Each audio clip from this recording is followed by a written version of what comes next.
시청자 여러분 안녕하십니까? 매일신문 뉴스 김민정입니다. 지난 2달간 부동산 경기가 최대 낙폭을 기록하면서 주택시장의 침체 기류가 전국적으로 확산하는 게 아니냐는 우려의 목소리가 커지고 있습니다. 주택 거래 감소와 전세 가격 상승 등 주택시장의 혼란으로 8월 달 주택사업 환경지수가 서울 수도권 지방 모두 하락세로 나타났습니다. 주택산업연구원에 따르면 주택사업 환경지수 8월 전망치는 서울 33.7, 수도권 27.7, 지방 61.4로 지난달보다 서울은 3.1포인트, 수도권 1.2포인트, 지방은 5.2포인트 하락했습니다. 지난 7월 서울 수도권 주택사업 환경지수 하락에 이어 8월 지방시장의 하락으로 주택시장 침체 분위기가 전국적으로 확산된 것으로 풀이됩니다. 김지은 주택산업연구원 책임연구원은 주거 안정을 위해서는 전세 수요자의 주택 구매 전환을 위한 적극적인 금융 지원과 월세 증가에 대한 지원책이 병행돼야 한다고 강조했습니다. 경상북도가 정부 3.0 가치를 공유하고 실천 방안을 모색하는 대토론회를 열었습니다.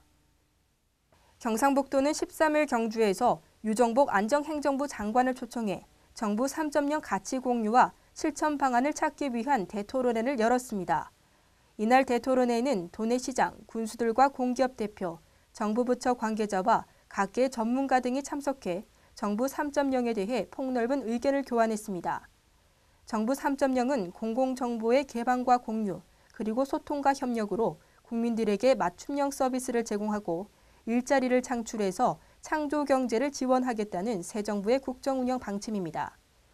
유정복 안정행정부 장관은 정부 3.0은 국민의 편리함과 행복을 목표로 하는 국민 눈높이 정부를 지향하는 것이라며 중앙과 지방이 힘을 합쳐 국민이 체감하는 성과를 낼 수 있도록 실천하는 것이 중요하다고 강조했습니다.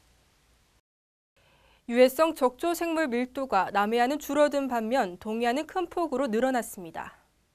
국립수산과학원에 따르면 울주군 앞바다와 포항, 경주, 영덕에서 울진 앞바다에 유해 적조 생물인 코클로디니움 밀도가 크게 높아졌습니다.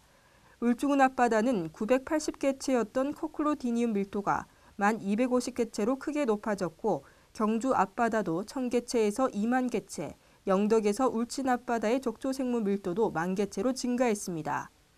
반면 경남 사천의 적조생물 밀도는 감소했으며 전남 여수와 부산 앞바다 등의 적조생물 밀도는 여전히 밀도가 높은 수준을 유지하고 있습니다.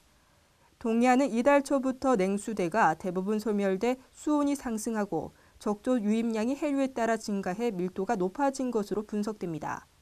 남해안은 폭염과 높은 일사량이 지속되고 있어 내측 해역을 중심으로 고밀도 적조가 정체돼 지속될 것으로 예상됩니다.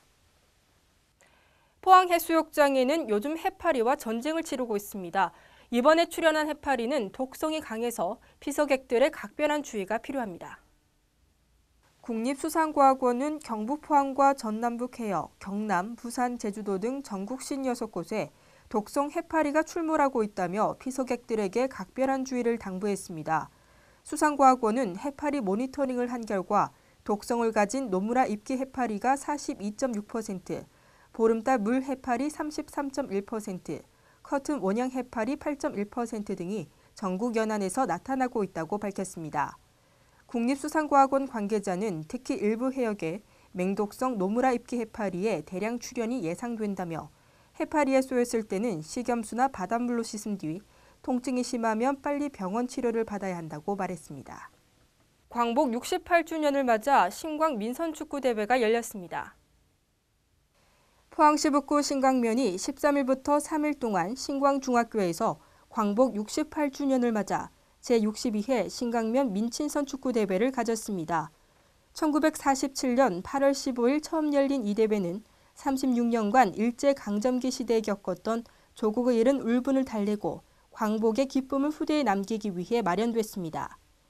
지프로 새끼줄을 꼬아 축구공과 골네트를 만들고 선수들이 집신과 맨발로 공을 차면서 시작됐습니다. 하지만 6.25 전쟁이 벌어졌던 1950년부터 3년 동안 열리지 않은 데다 가뭄과 냉해로 2차례 대회가 열리지 못하는 어려움을 겪었습니다. 올해는 19개 마을에서 총 20개 팀이 참가해 축구대회와 함께 윷놀이, 팔씨름, 노래자랑 등 다양한 프로그램이 진행됐습니다. 오늘도 폭염의 기세는 여전합니다. 습도까지 높아서 그야말로 찜통인데요. 전국적으로 폭염특보가 발효 중인 가운데 대구 경북 낮 최고 기온이 37도까지 치솟겠습니다. 광복절인 내일도 오늘과 같이 무덥겠습니다. 이상으로 8월 14일 매일신문 뉴스를 마치겠습니다. 시청해주신 여러분 감사합니다.